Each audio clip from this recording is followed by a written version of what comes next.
Bonjour tout le monde! Aujourd'hui, je prépare le gâteau de ma petite fille Juliette qui va avoir 1 an demain. J'ai fait un gâteau qui s'appelle un molly cake. Ici, on peut voir à l'intérieur. J'ai mis 3 œufs avec 250 g de sucre en poudre et 1 cuillère à thé de vanille que je laisse brasser à puissance maximale durant environ 10 minutes pour que ça triple de volume, comme on vient de le voir. Ensuite, j'ai mis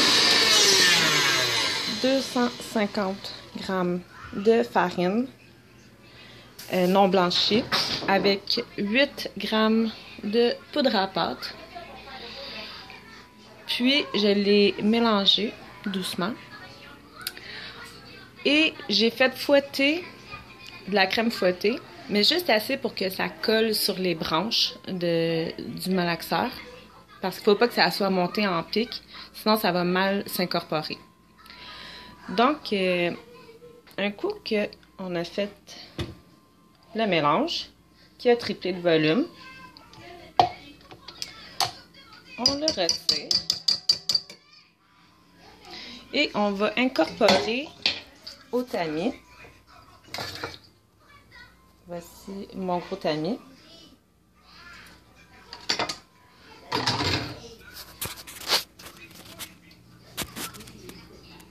Bon, attendez un instant, on va essayer de placer ça. Ok. Bon, ça, j'enlève ça. Ok. J'ai tout pesé sur la balance ici. Les ingrédients avant. Donc, là-dedans, il y a mon 250 g de farine qu'il faut incorporer doucement. Il faut le plier pour pas que ça dégonfle. Donc, on prend le tamis, excusez-moi. Dans la recette, ils proposent de séparer comme en 3 fois pour que ça soit plus facile de ne pas faire dégonfler le gâteau.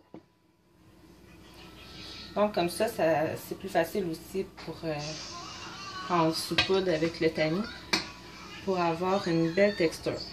Donc, on fait vraiment le contour puis on le ramène sur le dessus. C'est des grands mouvements, mais on vraiment fait le contour pour essayer de mélanger, mais sans brasser, parce que sinon ça dégonfle le gâteau. Puis le but, c'est d'avoir un beau gâteau tout gonflé. Quand on voit que c'est quand même bien mélangé, qu'on en voit, c'est sûr qu'on voit encore un peu la poudre, mais on voit qu'il y en a un qui est mélangé dedans la pâte. On en rajoute encore. On prend notre tamis. On sépare encore peut-être en moitié ce qui nous reste. OK.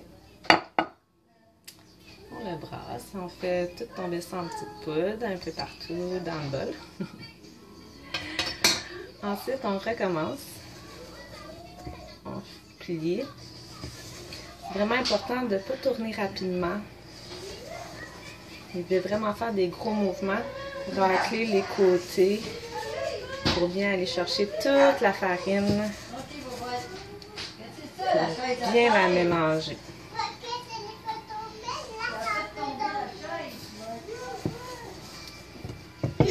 On peut voir ici à l'intérieur.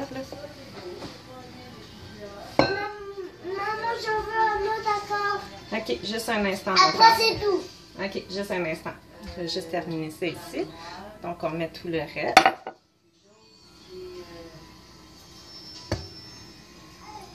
Voilà.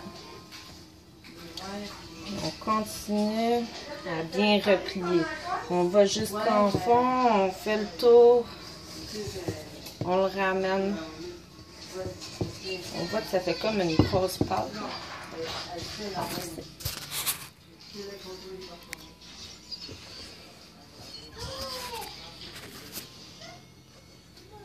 Le fond. À une main, c'est un petit peu plus difficile. On plie comme ça, là, on voit.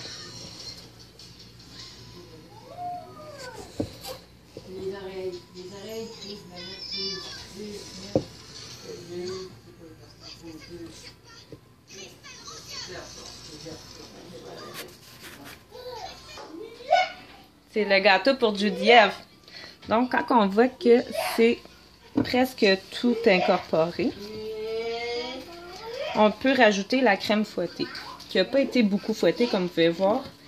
C'est juste assez pour que ça aille coller sur les branches de mon malaxeur. Donc, on accorde doucement. Ça un peu. Pour couvrir, je vais le faire en deux shots.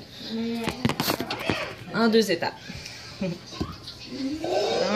comme vous pouvez voir ici, on replie encore. Le même principe que ce qu'on avait fait. On replie. Toujours en pliant délicatement. Et maintenant, on s'assure qu'on ne voit plus de farine. Pour que ça soit vraiment bien homogène. Mais toujours avec les mêmes délicats mouvements de pliage.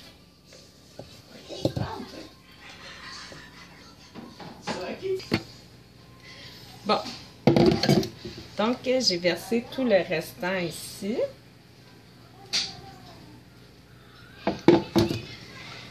Et je continue de bien plier. C'est sûr que c'est très important aussi d'avoir préchauffé le four au tout départ. Pour être sûr que la température interne du four a atteint le degré recommandé pour la recette. Moi, c'était 325. J'ai fait déjà la recette double. C'est la deuxième fois là, que je le fais. Évidemment, j'ai voulu le faire la première fois sans l'expliquer. Pour être sûr de bien maîtriser la recette. Là, c'est mon deuxième gâteau que je viens de faire. Donc, c'est pour ça que je me sentais plus à l'aise pour... Une dernière de tout le Juste un instant, OK? Avant, je vais terminer ça, parce que je t'en ai déjà donné 2 fois, OK? Merci. Donc, comme que je vous disais, c'est ça. Vu que maintenant, j'ai mieux maîtrisé la recette, je me sentais plus à l'aise pour expliquer. Donc, comme on peut voir ici à l'intérieur, maintenant, le mélange est quand même tout gonflé. Et quand je le replie, on voit qu'il ne reste plus vraiment de farine. Il faut essayer de pas trop jouer avec inutilement pour ne pas faire dégonfler la pâte toujours. C'est ça qui est vraiment important. Donc, ce que je vous conseille aussi, c'est que vous beurrez les moules que vous allez utiliser et mettez du papier parchemin par-dessus. Comme moi, j'utilise des moules à charnière. Je trouve que c'est l'idéal. OK. Maintenant, nous sommes rendus à l'étape de verser le mélange dedans le moule. Là, mon moule, j'avais pas terminé. C'est pas la bonne place pour le faire, ça. J'avais pas terminé parce qu'il me reste à beurrer les contours et à rajouter les... Allô, mon amour! Les 2 ici morceaux de papier parchemin que j'ai découpé. Excusez-moi. Excusez-moi. Non, c'est pas grave. C'est pas grave, c'est pas grave. Tiens, tu veux jouer avec ça? Tiens. Ok, super. C'est gentil. Tu veux jouer avec Mélie? Donc ici, je beurre comme il faut. Mes mains sont propres, évidemment. Il faut laver ses mains toujours avant de cuisiner. Donc, on beurre bien ici le contour. Ça, c'est mon deuxième moule qui est plus petit parce que j'ai pris l'autre moule un peu plus grand. Donc, j'ai découpé des feuilles comme ça que je viens coller sur le contour pour aider à ce que ça ne colle pas, même si c'est un moule charnière. Habituellement, on se débrouille vraiment bien avec ça, vu qu'il y a la petite clip ici là, qui fait que ça s'ouvre. C'est important de ne pas l'ouvrir quand le gâteau il est chaud. D'habitude, on attend un peu que ça refroidisse. On le décolle avec un couteau qu'on passe tout le tour. Avec ça, ça l'aide vraiment bien. Ensuite, on dépose délicatement le gâteau à l'intérieur. Toujours très doucement.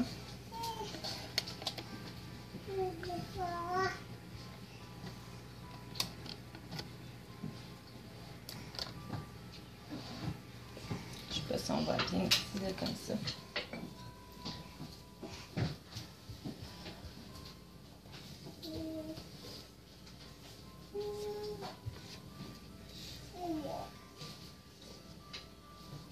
C'est pas idéal. Désolée, là, et voilà.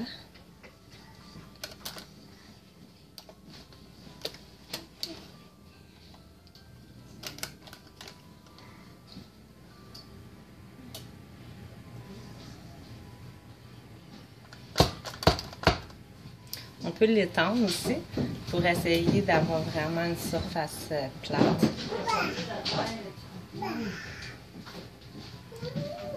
Puis pour nous aider à ne pas avoir une bulle au milieu, j'ai entendu comme conseil de prendre un linge, un torchon de vaisselle mouillé, essoré, qu'on va venir enrouler autour de notre moule à l'extérieur du moule, évidemment.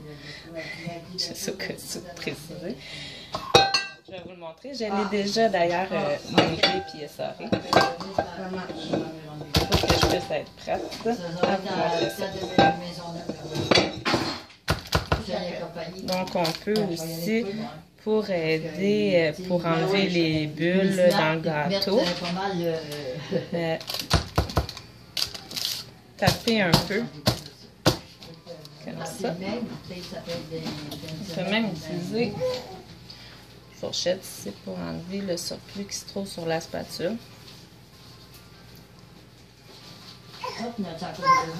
Voilà. Et on l'étend. Et voilà.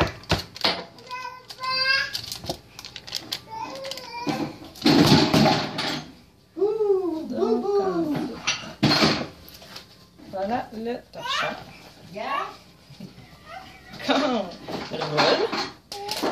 On l'enroule autour.